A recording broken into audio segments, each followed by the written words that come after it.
I want to help other people to see that you can start from like butting heads and not Yeah. having newlywed bliss, have a really happy marriage just through working at it. Welcome to Cardboard Coaching. I'm Bobby, the UPS guy. I'm Cady, Diary of a UPS wife. We're here to help men And women. understand each other better. Disclaimer, we are not professionals, but we just know what it's like to work really hard at a marriage because it didn't naturally work out. Right. So we just, for me at least, it was just hanging on and like, well, that didn't work. Let's try something else. Well, that didn't work because I love him and because I'm super stubborn. But I just hope that everybody else can listen to this and realize like, oh, this is coming from two people that are just like me, that have gone through hard times and who have learned some things along their bumpy road, Mm-hmm. and they're willing to take the time to share it. And now back to your Cardboard Coaching episode. So we're a huge fan of honesty in marriage. We think that that's really important, but we also know that it doesn't happen overnight and that it can be difficult for people that aren't in the habit of doing that. So if you're in this place where you feel stuck, you feel like you can't be honest, or your spouse isn't really on board with being honest, then that can complicate things. So we're coming together, Bobby representing the men, me representing the women, and we're having these uncomfortable, awkward conversations with each other, for you and with you. And we encourage listener interaction. So if you have a specific situation that you're dealing with and you want us to come on here and just hash it out and offer up a solution, we'll do our best to do that. We're going to tackle some of these common issues within the cardboard community. And before we do that, though, today, we're going to go over some basics that we feel are just foundationally important. Let's start with number one. Love is a choice. Yeah, I feel like love is a choice. It's a commitment, and I think that it's really important that we have that anchor to ground us down, because our feelings change. Like, we can't just base this on our feelings; they change based on Mhm. how much sleep we got and hormones and like all these things in our environment. And if we don't have that commitment to keep us stable, things can just spiral. And number two, everything needs tending to. My husband Jordan and I, we have a farm, and so like we've got livestock, we've got a garden, I've got seedlings in my attic, seedlings in my greenhouse. Like, everything has to be tended to in order for it to give back to us. That's just the way the world goes around. Jordan and I went on our honeymoon and we stayed in a cabin in the mountains. And so Jordan, he like built this fire in the fireplace, and then he was going to go out and get us food. And so he built it and he was like, okay, don't let this die. Like, don't let this die. Okay, I just built it for you. I'm like, okay, I won't. And so I sat on the couch. There was a TV above the fireplace, and I turned on a chick flick. I start watching my movie. I get really into my movie. And then I see headlights, and Jordan was home. And I was like, oh, shoot. So I looked down, and the fire, like, it was dead. I didn't do anything to it. I didn't even look at it. I didn't touch it one time. And I like jumped up off the couch and I ran over there and I was like poking it. I don't know how to do a fire. So I was like poking it. He walks in, he was like, you let the fire die, didn't you? I was like, I did. I'm sorry. But like, that goes to show, like, and thinking about this episode, I was thinking about that. Like, just because I didn't take care of the fire doesn't mean that the fire sucked. Like, something was wrong with it. I think that when relationships start to kind of like, that passion like fades a little bit, we think something's wrong with it, but it's not. You just have to tend to it and take care of it, because if you don't, then it does die, and then you have to start all over. That's a perfect example. Like the spark, yeah, sparks, flames, it all, yeah, it all Right. works out. Yeah. Number three, enjoy every moment. This is huge. Yeah. I feel like making the most of every moment is really important, especially in this line of work, because we don't have very many moments. Hmm. And there are people that are going through really tough things, like, especially like there's UPSers going through really tough things, and they have the realization that like we can't take these moments for granted. We might not have that many more moments left, and it's just I think sitting back and just taking the time to think about what you're grateful for, which is the next point. I'm like getting ahead of myself. Thinking about that and thinking about, not taking the time that you have for granted, it kind of makes you see the good in things, and helps prevent you from just like going motions, living for weekend to weekend, you know? Yeah, that's well. That sometimes the days blur together, so it's just like, wait, what happened? Okay, it's weekend. I can like unwind.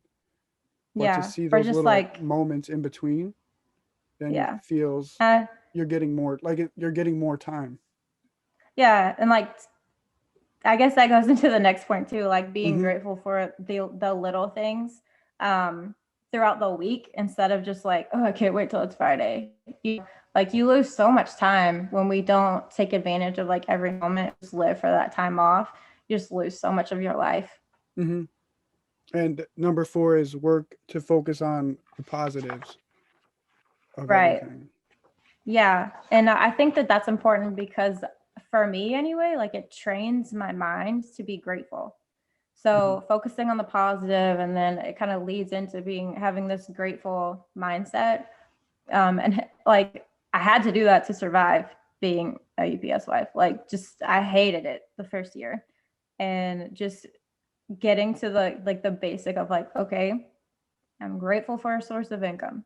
Mm-hmm. Then I'm grateful for what this income provides. And then not materialistic stuff. Like if I can't use like I'm grateful for a new outfit or I'm grateful for a car or whatever, because I would trade that, Right. for more time with him. So it has to be like I'm grateful that this job allows us to live our dream. Like I'm grateful that it allows us to also farm.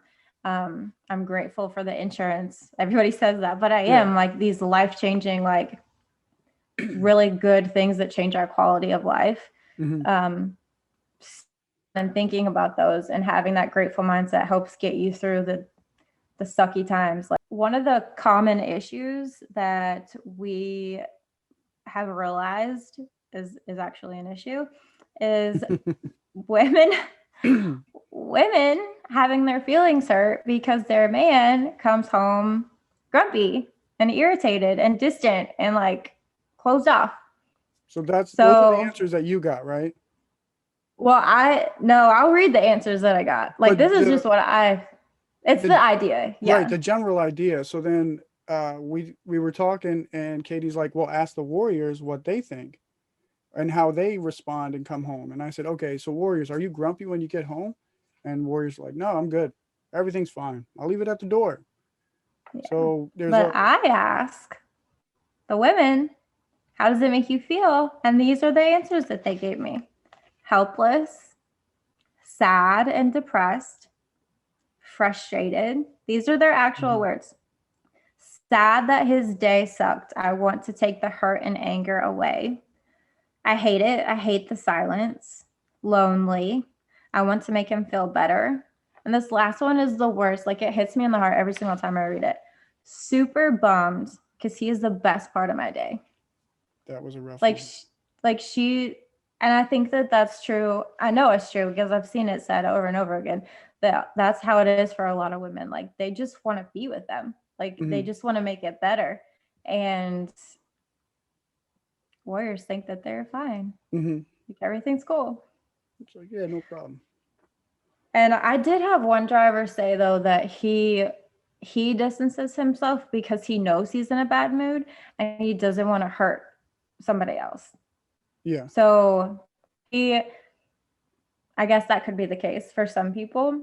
Hmm. But even if you know you're in a bad mood, I think just like being honest about that, like we said in the beginning, like that honesty, like I'm in a bad mood, really sorry for whatever comes out of my mouth. It just makes, even if you say something super hateful after that, just like acknowledging the fact that you are in a bad mood Hmm. helps so much.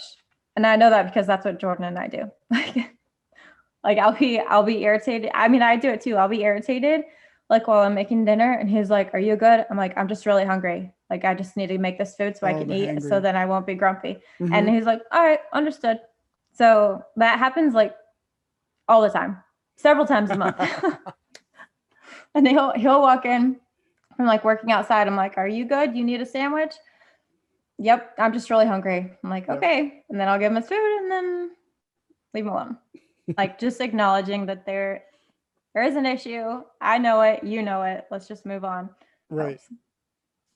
But I was glad that we tackled this issue first and kind of like got each side's perspective out there, because you can't fix it if you don't know that there's an issue. And I really don't think that men are like, I'm going to go home and make my wife feel awful. Like that they're not doing it maliciously. They just No, don't realize, they don't even realize it. I had one. So a majority was nothing's wrong. I'm fine. There was a Yeah. couple is like I crack open a beer and I'm good. Mm-hmm.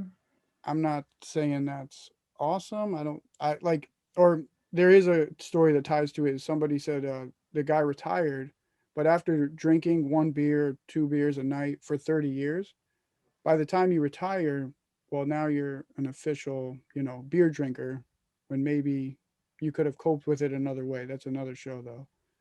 But Well, I do feel like that is another, like, there's lots of different ways to escape. Like you can right, escape just by like getting on your phone and just you're with them, and maybe you're not grumpy, but you're still not there. right. Like you're not being present, you're not making the most of those moments. You're Hmm. kind of checking out. And I get checking out. Like there's sometimes where I just want to go sit outside and check out with a book. Like everybody needs that time. Right. But one wife did say that it would help if she just knew how long that time was going to be. Like you come home, you're in a bad mood, you need to like decompress.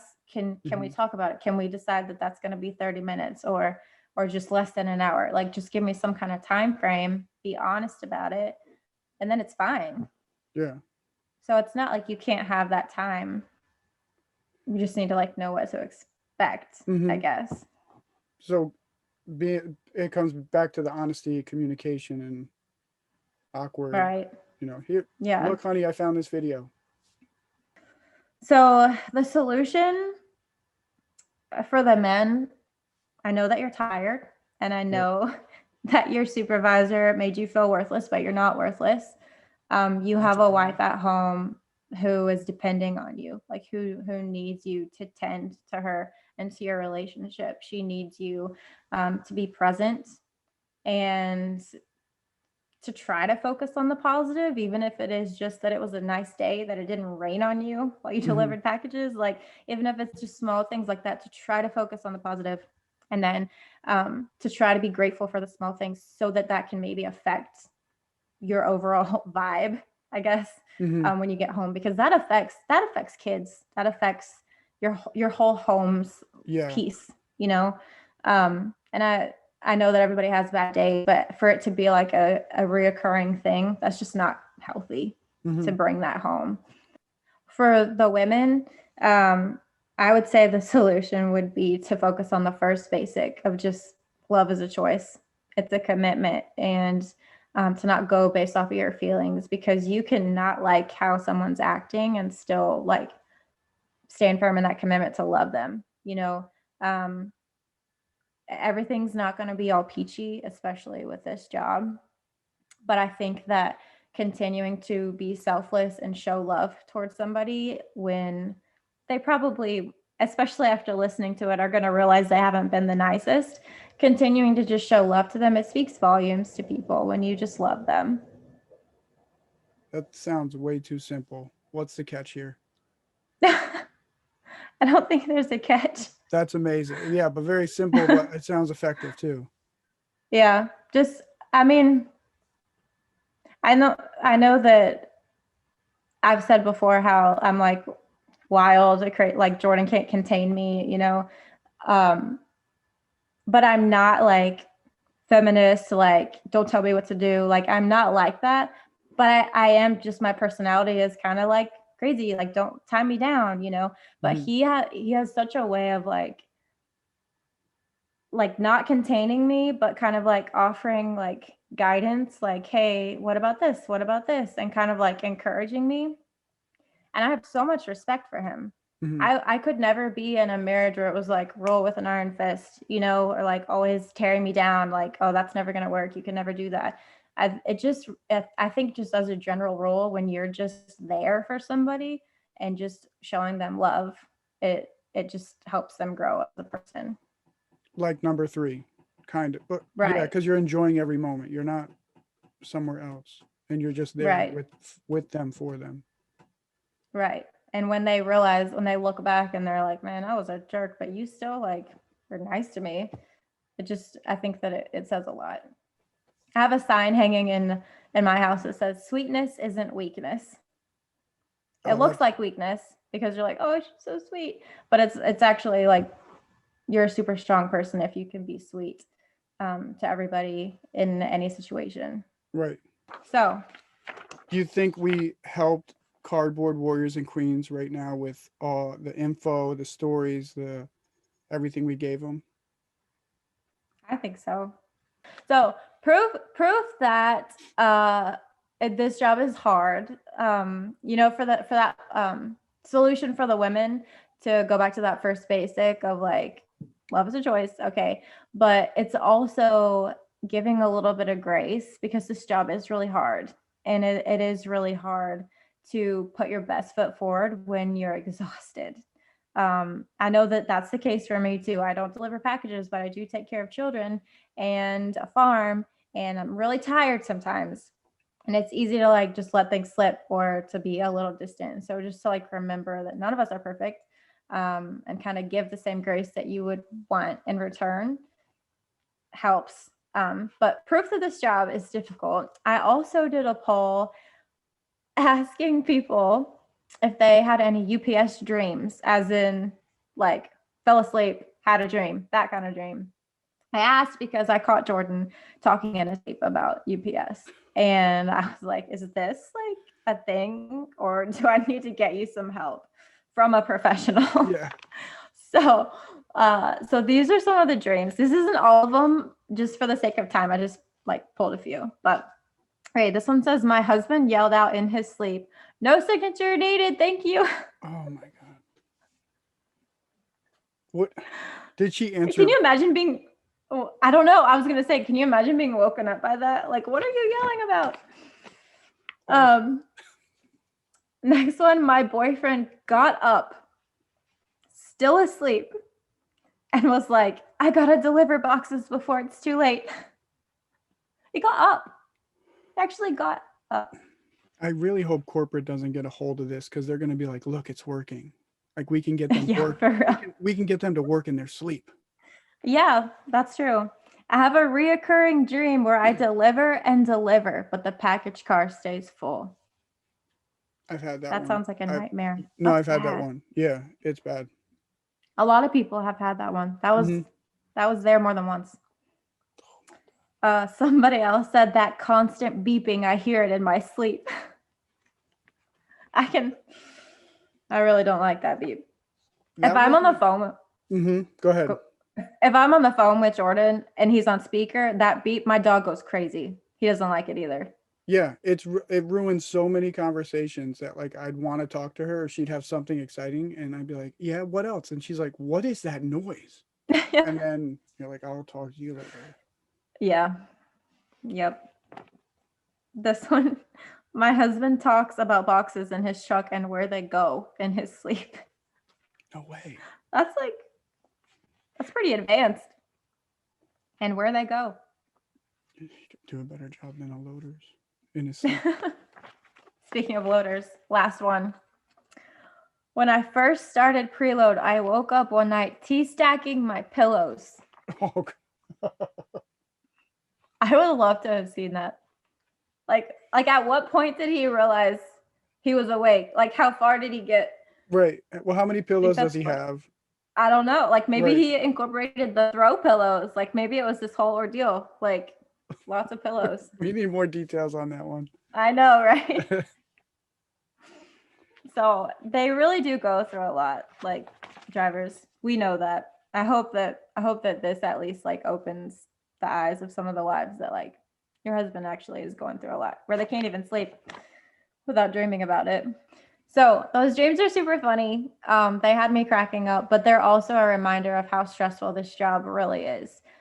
So women, this week's at-home training for you is to focus on that first basic, that love is a choice. Remember that it's a commitment, but to also offer up some grace. Those dreams are a reminder to us that this is a stressful job. And so thinking about those funny stories throughout the week, just let that be a reminder to you to give grace. And gentlemen, our training for this week will be tend to your wives. Just because we punch out of cardboard doesn't mean our job, our duty is done. there's more to be had. And let's focus on the positives, right? Stay strong, stay positive, and we'll focus in on them. If you're dealing with any issues or have dealt with any issues, send us a message at UPS Guy. Or at Diary of a UPS Wife. And we'll make sure that it stays anonymous. And if we feel like it's something that we could offer up a good solution for, then we'll bring it here and we'll hash it out. Nice. That's your first cardboard coaching in the books. Till next time. Yay. Till next time. All right. Till next time. All right. I'm out of here. Bye.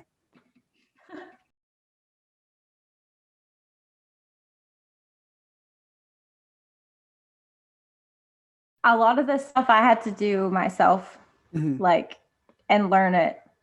I know I've talked about before, Jordan and I, like, I don't really know what newlywed bliss is like because we butt heads like crazy. And this has been a 6-year journey of like growing our relationship because we were best friends and we acted like best friends. Right. So, okay. and we fought and we got mad. And we've always been pretty honest with each other, but like not in the right way. So a lot of this stuff is just like 6 years worth of what I've learned the hard way. Yeah. It's not from, oh, this girl has it all figured out. I guess she's got the perfect marriage. She doesn't. I do not.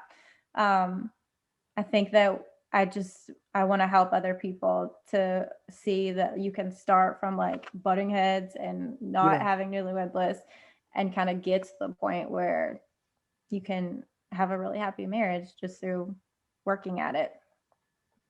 You said 6 years? Yeah. Wait, that's in total of being married and butting heads.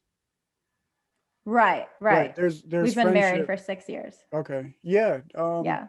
I would say like, I guess we're slow learners, or maybe me, like 7. It was 7 years, but I don't know. Maybe I learned better that way, but it's totally worth it now. So that 7th year was like when you're like, okay, I think we got this figured out. Like, yeah.